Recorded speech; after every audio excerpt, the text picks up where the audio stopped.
أعوذ بالله من الشيطان الرجيم. بسم الله الرحمن الرحيم. أفحسب الذين كفروا أن يتخذوا عبادي من دوني أولياء إنا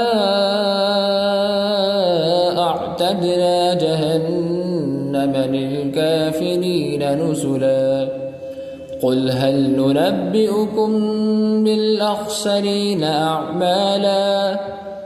الذين ضل سعيهم في الحياة الدنيا وهم يحسبون أنهم يحسنون صنعا أولئك الذين كفروا بآيات ربهم ولقائه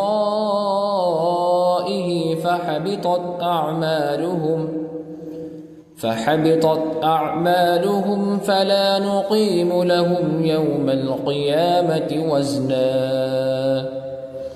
ذلك جزاؤهم جهنم بما كفروا واتخذوا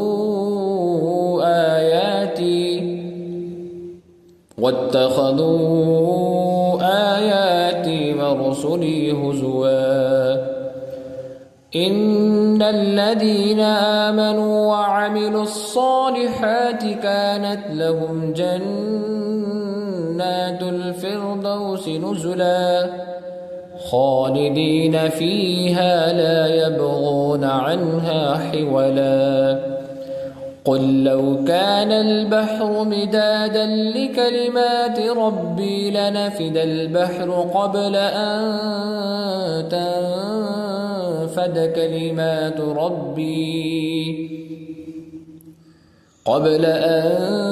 تنفد كلمات ربي ولو جئنا بمثله مددا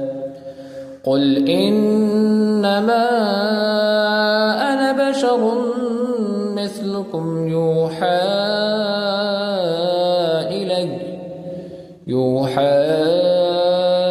إلي أنما إلهكم إله واحد فمن كان يرجو لقاء ربه فليعمل عملا